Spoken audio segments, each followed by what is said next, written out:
Imagine if you learned right now that Elon Musk owns RedNote. How would you feel? All right, hold that emotion. Let me back up. I don't know what you kids are up to, but I do know one thing.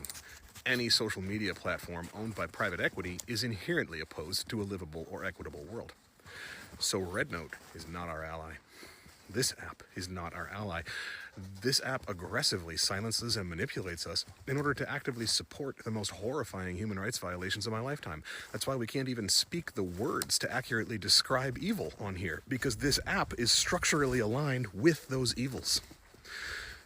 The fact that TikTok is currently the best option we have at scale is a complete condemnation of the entire landscape of social media today, not something to be praising TikTok for.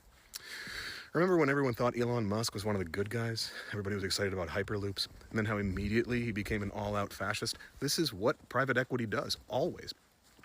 When the rubber hits the road, this app, RedNote, all of them are on one team, and it's not ours.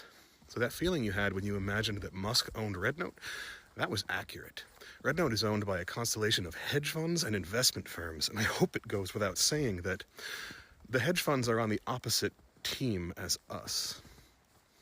We just proved that we can all switch on a dime. So if we're pivoting on social media apps, why would we pivot to another platform that's structurally opposed to everything healthy in the world? The solutions already exist. I know nothing about tech, but I know enough to listen to the people who do, and millions of tech-minded people have been working on this since the dawn of the internet. The answer is open source software.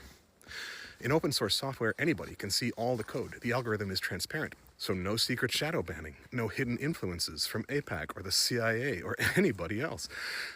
Obviously, the current hearings about TikTok are a complete joke, but they're a joke because everybody knows that Mark Zuckerberg and Elon Musk and Cambridge Analytica are doing a million times worse than what the US is accusing TikTok of doing every single day. Those are the real threat. The targeting of TikTok is because it doesn't fall under the US empirical goals and racism. But if we have any options of decentralized, transparent social media outside of the chokehold of private equity, isn't that the obvious choice? I think that's what we all want, right?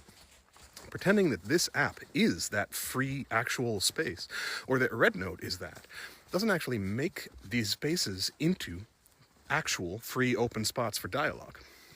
If somebody says, you can have a sandwich full of arsenic, a sandwich full of radiation, or a normal sandwich with neither of those things, what's your choice going to be? Right now, a whole bunch of people are choosing another poison sandwich. RedNote is private equity. It's run by money in secret, and the bigger it gets, the more evil it will draw to itself. Even if it's pretty cool now, it will become another tool of the rich, just as predictably as the sun will set this afternoon. That's what happened to TikTok. This app is not our ally. We should try and keep it and protect it because the reasons it's being targeted are more evil than this app is. But let's not get confused and think that TikTok is on our side. I'm mostly pivoting to YouTube. I don't like it, but it's at scale and well suited to my longer form content. But it's absolutely on the opposite team as me. The app that I'm most excited about is an open source clone of TikTok called Loops. It's in the Fediverse, which is a constellation of open source apps which all play really nicely together, such as Mastodon, which is like Twitter. I'll tell you, Loops is absolutely hilarious right now. It has like 10 users, it doesn't support hashtags or tagging other people. The algorithm feels like something that my techie anarchist neighbor cooked in his shed, and I kind of love it. I just got like 3 videos in a row of the same kid trying to do a kickflip from different angles. It's a mess over there. I have no idea if it'll go anywhere, but it's by far the most ethical video platform I'm aware of right now.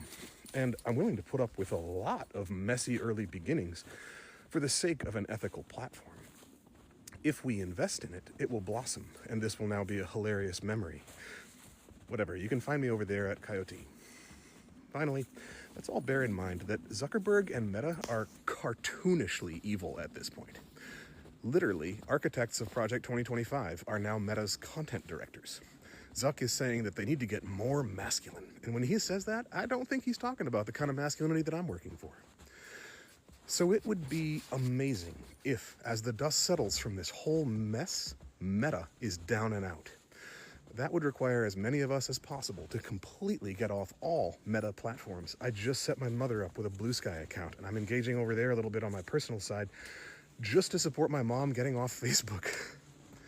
There's new tech that allows you to access Marketplace without a Facebook account. There's a lot of workarounds now. And I'm not a purist. I hate purity culture, so I'm on YouTube and Meta platforms now. I may even start a RedNote. It looks like fun.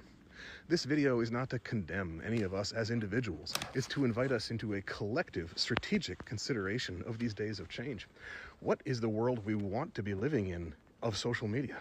And how do we get to that?